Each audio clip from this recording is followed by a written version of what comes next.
Welcome to the second video in Child Trend's 6-part series on building evidence for effective programs. In this video, we'll walk you through the first 2 steps of a 5-step, data-driven process to build evidence for effective programs. Then, we'll meet Maya, the director of an academic tutoring program at a youth-serving nonprofit organization. We'll check in with her to see how she and her team implemented steps 1 and 2. Before we jump into steps 1 and 2, let's briefly review the entire process. The basic idea is that you'll want to assess the needs and resources in your community, identify the need to be targeted, create a plan, and then implement your plan to deliver your program and monitor its quality. Once your program is running smoothly, you might want to take that final step of conducting an evaluation. Keep in mind that while we present the steps as a linear process, it may not work that way for you.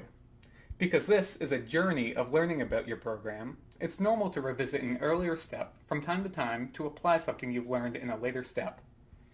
For a more detailed introduction to the process, check out the first video in this series. Now, let's get started with step 1, conducting a needs and resources assessment. You've probably heard of a needs assessment, but you might be less familiar with the phrase needs and resources assessment. A needs and resources assessment is simply a systematic way of gathering information that describes 2 things. First, a needs assessment describes the problems or gaps in opportunity for youth in your community. Second, a resources assessment describes assets that help to improve the quality of life for youth in your community. Doing a needs and resources assessment is especially helpful when you are seeking to make a difference for a particular group of youth, like youth at risk of dropping out of high school, because data can help you decide where to focus your efforts. Conducting a needs and resources assessment has lots of benefits. It can provide you with baseline data that can be tracked over time to see if any changes happen. A needs and resources assessment can also help you to make sure you are meeting real needs in your community, avoiding duplication with existing programs, and using your resources effectively. It can also help you to understand the perspective of community members and gain stakeholder support when you involve multiple groups in the process. One way to learn about the needs and resources in your community is through publicly available data. The Kids Count Data Center is one place to get public data on a number of different outcomes, including economic well-being, education, health, and safety and risky behaviors.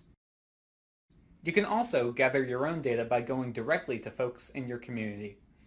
For example, you can create a survey for other service providers to get a better sense of existing programs. You can also conduct focus groups with youth to better understand their perspective. Check out the resource links on the webpage for guidance on collecting your own data. When collecting and reviewing information on needs and resources, pay attention to the larger context of what is happening in your community. The social and political climate may influence how effective certain interventions might be. Needs and resources assessments are most helpful when you engage people with a variety of perspectives. Consider including individuals from the group you plan to serve in your program, as well as groups that are often left out of decision-making in your community. They can often point out information that you might be missing. Check out the resource links on the webpage for more about engaging community members. In step 2, you'll determine what your program will focus on and who it will serve. You'll need to look at all the data you collected in step 1 to identify gaps in services or programs in your community that your organization might be able to fill. Whenever possible, look at your data by race, ethnicity, and gender. You might find that some groups of youth are more affected by a problem than others. Also, try to involve community members, including youth, when you're reviewing the data and identifying gaps. They can often point out information you might be missing or help you to understand the problem in a different way. Now, let's check in with Maya and see how steps 1 and 2 went. My name is Maya. I'm the director of a program that prepares middle school youth for success in high school. We provide them with the same academic tutor for 2 years. We've been running the program for 7 years and serve about 100 youth each year across the 2 schools.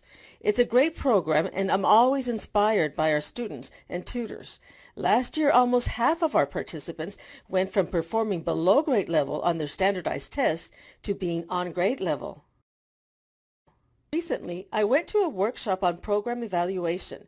To be honest, I was a little nervous about it. Youth are my thing, numbers are not.